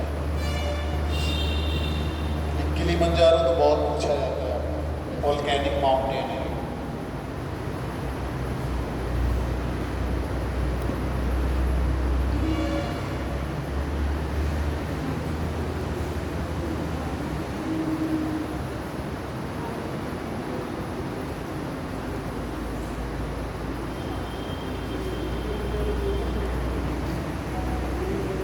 ये माउंट केन्या, केन्या में पाया जाता है।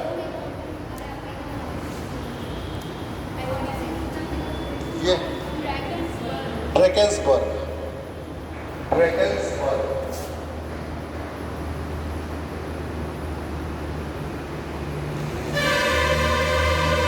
साउथ अफ्रीका में, दक्षिण अफ्रीका।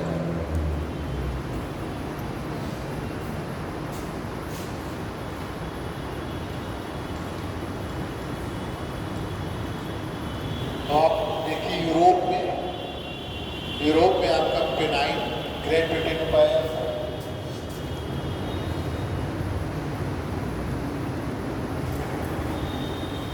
पेनाइन ग्रेट ब्रिटेन में।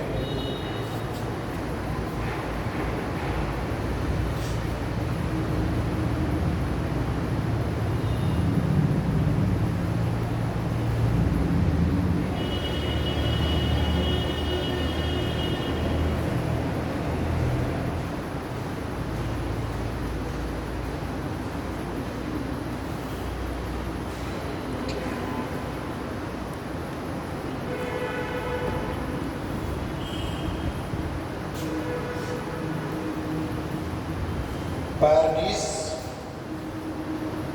साउथ फ्रांस में,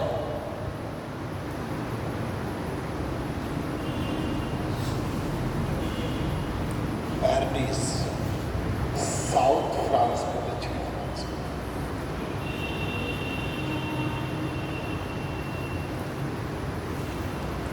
कैंटरबरी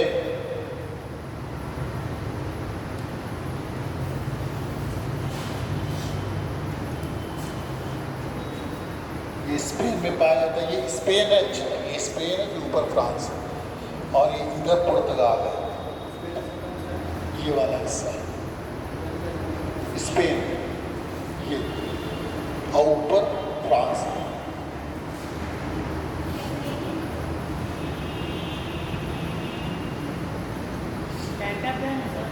हाँ, ये उत्तरी स्पेन में पाया जाता है।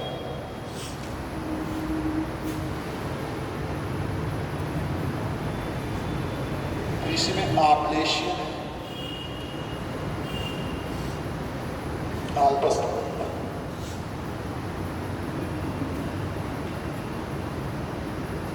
आल्पस।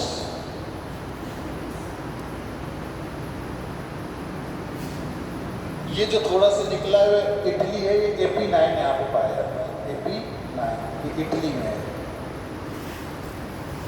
एपीना। ये जो निकला हुआ हिस्सा है ये इटली है।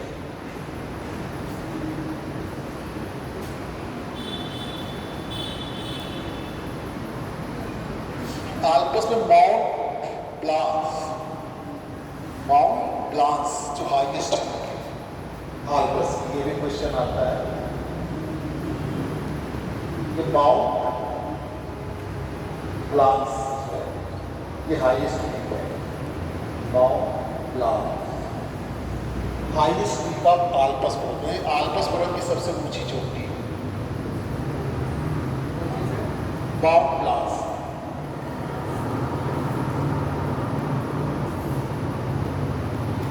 LANC, इसकी हाइट है 4,807 4,807।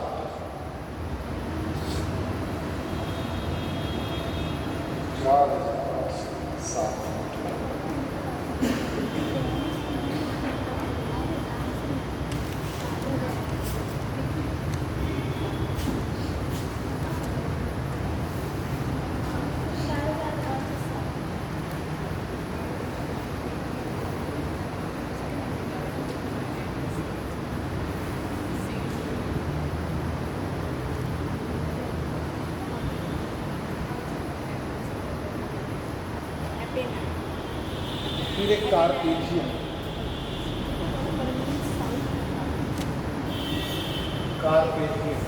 रोमानिया, यूक्रेन और पोलैंड। रोमानिया, यूक्रेन और पोलैंड में फैला हुआ है कार्पेथियन से।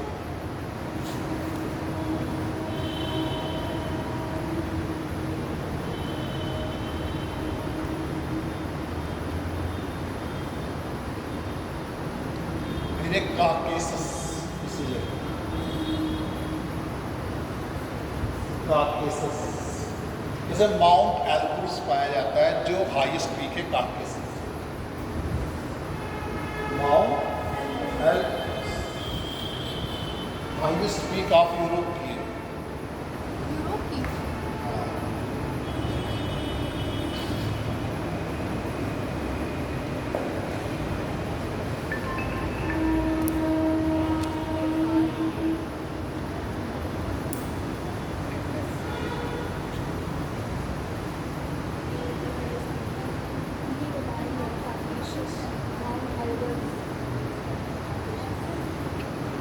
ब्लैक फॉरेस्ट जर्मनी में है।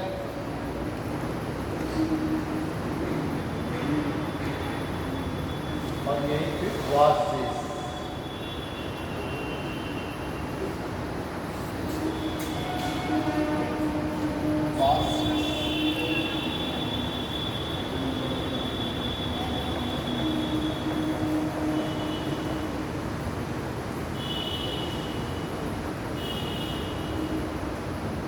इस तरीके से ये मेन यूरोप के आपके पर्वत हैं। अब आप आइए एशिया में।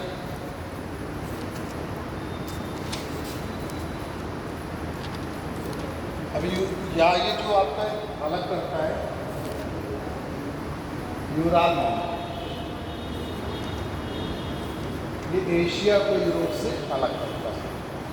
यूराल माउंटेन का अलग, एशिया को यूरोप से अलग।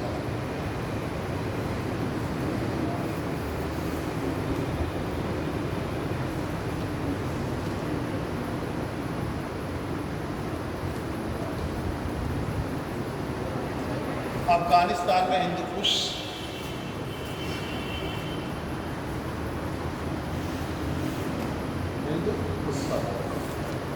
इसके बाद आपका सुलेमान उत्तर पाकिस्तान, सुलेमान उत्तर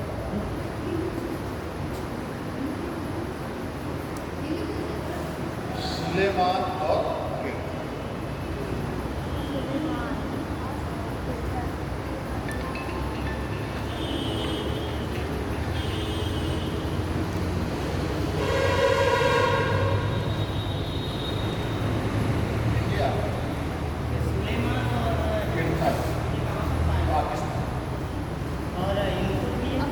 उस अफगानिस्तान। सर बात कीजिए। ठीक है, थोड़ा सा और बस बात करना जी।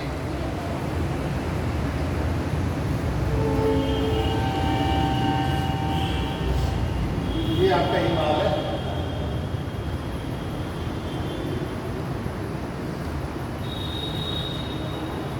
ठीक, कुनलुन चीन में, तियानसान, खिंगन, ये सब चीन में। कुनलुन ये नीचे हिमालय, ऊपर कुनलुन, इसी के बीच में तिब्बत का पठार जो मेडियन मास के रूप पाएगा, तियानसान और खिंगन।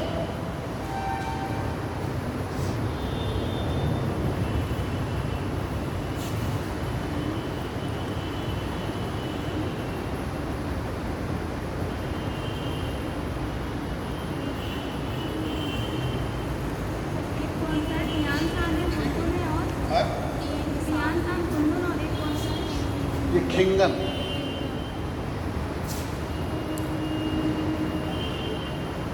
खिंगन।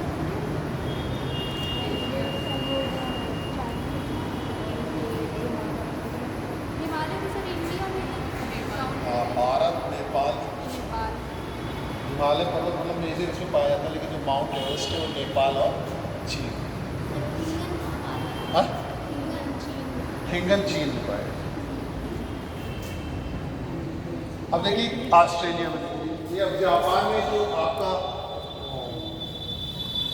हांसू आइलैंड है उसी में माउंट फ्यूजियामा पाया जाता है, माउंट फ्यूजियामा। ऑस्ट्रेलिया में ग्रेट डिवाइडिंग रेंज पाई जाती है, सर कौन सा आइलैंड है? हांसू आइलैंड।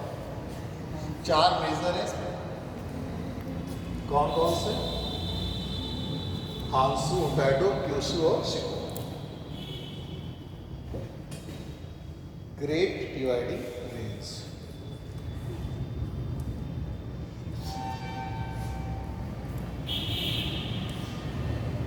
ये एक मैकडोनाल्ड रेंज पाई जाती है,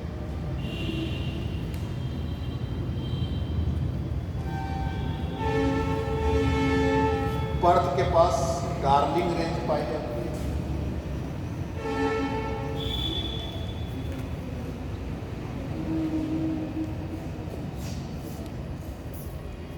यहीं पे ऑस्ट्रेलियन आल्पस पाया जाता है,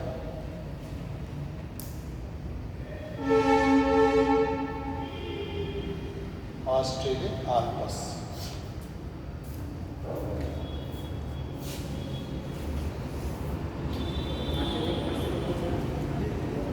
ये डार्लिंग, डार्लिंग फ्रीडी, Darling Macdonald Great Dividing Range, Blue Mountain, Australian Alps, Mount कोसिस्को।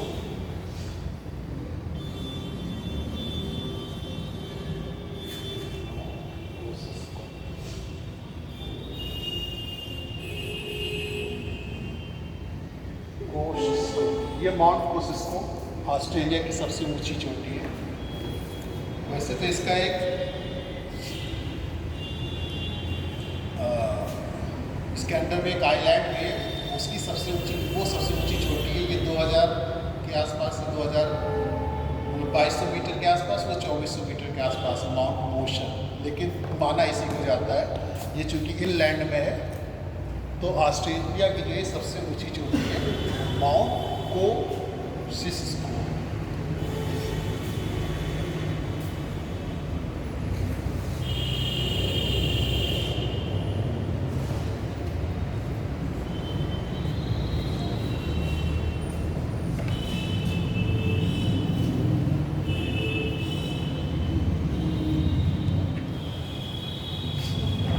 इस तरीके जो है आपकी सब जो मेन इम्पॉर्टेंट रेंजेस या माउंटेन्स है वो हमने बताए। अगर आपको कुछ पूछना हो तो पूछें।